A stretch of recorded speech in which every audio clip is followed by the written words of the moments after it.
Assalamualaikum warahmatullahi wabarakatuh. Selamat datang teman-teman. Bersama saya lagi di sini Mega Firmawanti Lasinta. Sebelum kita menyimak bersama lanjutan Undang-Undang Nomor 14 Tahun 2005 tentang guru dan dosen, saya ingin mengajak teman-teman semua untuk jangan pernah lelah belajar, karena hasil tidak akan pernah mengkhianati proses yang telah kita jalani. Dan untuk teman-teman yang belum subscribe channel ini, please di-subscribe, karena insya Allah saya akan terus mengupdate video-video terkait undang-undang dan peraturan-peraturan tentang pendidikan dan juga dosen yang nantinya dapat kita simak bersama sebagai bahan belajar untuk seleksi kompetensi bidang CPNS kali ini. Oke, kita langsung saja ke bagian kelima dari bab tentang dosen ini, yaitu tentang pembinaan dan pengembangan, dan nantinya akan kita lanjutkan dengan bagian keenam, yaitu tentang penghargaan bagi dosen. Baik, kita langsung ke pasal 69 ayat 1, bahwa pembinaan dan pengembangan dosen meliputi pembinaan dan pengembangan profesi dan karir. Kemudian di ayat 2 pasal 69 dinyatakan bahwa pembinaan dan pengembangan profesi dosen sebagaimana dimaksud pada ayat 1 meliputi kompetensi pedagogik, kompetensi kepribadian, kompetensi sosial, dan kompetensi profesional.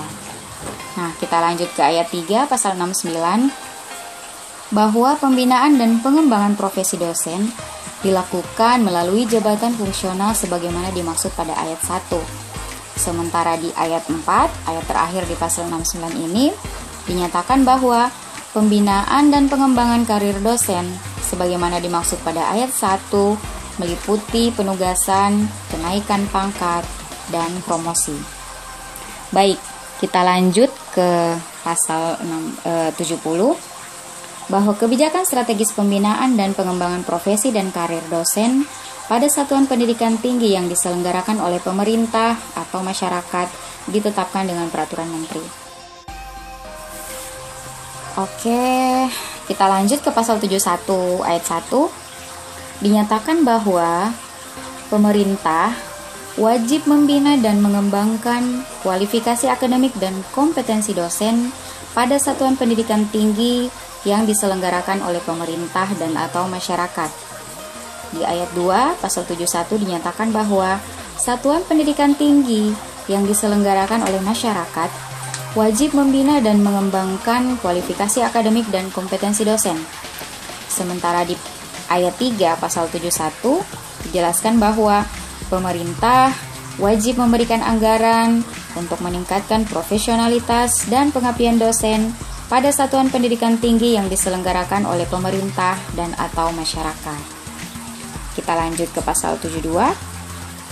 Ayat 1 berbunyi bahwa beban kerja dosen mencangkup kegiatan pokok, yaitu merencanakan pembelajaran, melaksanakan proses pembelajaran, melakukan evaluasi pembelajaran, membimbing dan melatih, melakukan penelitian, melakukan tugas tambahan, serta melakukan pengabdian kepada masyarakat. Ayat 2 pasal 71 berbunyi, beban kerja sebagaimana dimaksud pada ayat 1 sekurang-kurangnya sepadan dengan 12 satuan kredit semester dan sebanyak-banyaknya 16 satuan kredit semester. Sedangkan di ayat 3 pasal 72 dijelaskan bahwa ketentuan lebih lanjut mengenai beban kerja dosen sebagaimana dimaksud pada ayat 1 dan ayat 2 diatur oleh setiap satuan pendidikan tinggi sesuai dengan peraturan perundang-undangan. Berikutnya kita langsung ke bagian ke-6, yakni tentang penghargaan untuk dosen. Bagian ke-6 pada pasal 73 dinyatakan bahwa dosen yang berprestasi, berdedikasi luar biasa, dan atau bertugas di daerah khusus berhak memperoleh penghargaan. Kemudian di ayat 2 pasal 73 dinyatakan bahwa dosen yang gugur dalam melaksanakan tugas di daerah khusus memperoleh penghargaan dari pemerintah daerah, dan atau masyarakat. Baik, kita langsung ke pasal 74. Ada 5 ayat di pasal 74 ini. Ayat pertama menerangkan bahwa penghargaan dapat diberikan oleh pemerintah daerah, masyarakat, organisasi profesi keilmuan, dan atau satuan pendidikan tinggi. Ayat kedua pasal 74 berbunyi bahwa penghargaan dapat diberikan pada tingkat satuan pendidikan tinggi, tingkat kabupaten atau kota, tingkat provinsi, tingkat nasional, dan atau tingkat internasional.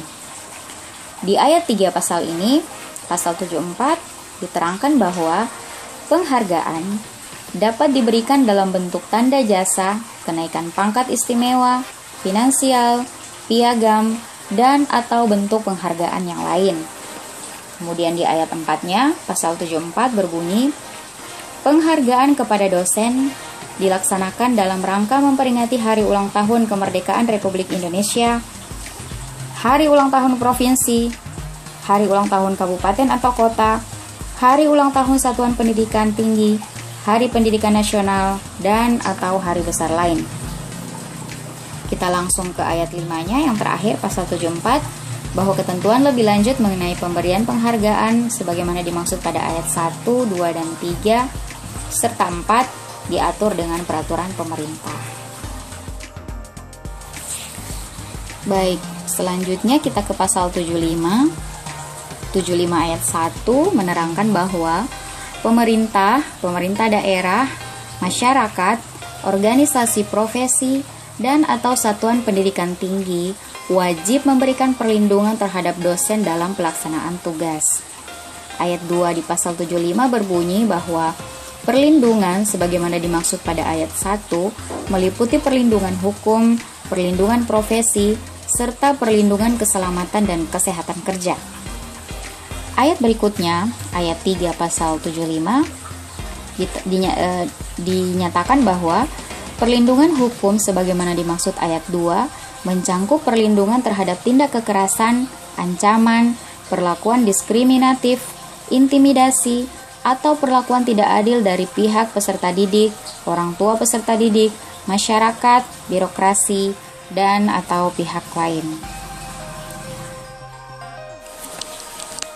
Selanjutnya di ayat 4 pasal 75 ini dinyatakan bahwa perlindungan profesi sebagaimana dimaksud pada ayat 2 mencakup perlindungan terhadap pelaksanaan tugas dosen sebagai tenaga profesional yang meliputi pemutusan hubungan kerja yang tidak sesuai dengan peraturan perundang-undangan, pemberian imbalan yang tidak wajar, pembatasan kebebasan akademik, mimbar akademik, dan otonomi keilmuan, serta pembatasan atau pelarangan lain yang dapat menghambat dosen dalam pelaksanaan tugas. Kemudian di ayat 5 pasal 75 dinyatakan bahwa perlindungan keselamatan dan kesehatan kerja sebagaimana dimaksud pada ayat 2 meliputi perlindungan terhadap risiko gangguan keamanan kerja, kecelakaan kerja, kebakaran pada waktu kerja, bencana alam, kesehatan lingkungan kerja, dan atau risiko lain. Selanjutnya kita ke ayat 6, bahwa dalam rangka kegiatan akademik, dosen mendapat perlindungan untuk menggunakan data dan sumber yang dikategorikan terlarang oleh peraturan perundang-undangan. Kita lanjut ke bagian ke-8, yaitu pasal 76 adalah pasal yang paling akhir di bab tentang dosen ini, bahwa pada ayat 1 dinyatakan dosen memperoleh cuti sesuai dengan peraturan perundang-undangan. Kemudian yang kedua, dosen memperoleh cuti untuk studi dan penelitian atau untuk pengembangan ilmu pengetahuan, teknologi, dan seni dengan memperoleh hak gaji penuh. Kemudian yang ketiga, bahwa ketentuan lebih lanjut mengenai cuti sebagaimana dimaksud pada ayat 1, 2, dan 2 diatur dengan peraturan pemerintah.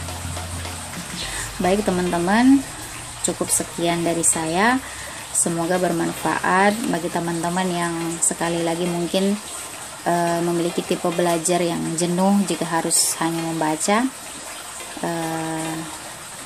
Semoga video ini dapat membantu teman-teman dalam mempelajari poin-poin yang terdapat dalam Undang-Undang Guru dan Dosen. Terima kasih sekali lagi. Wassalamualaikum warahmatullahi wabarakatuh.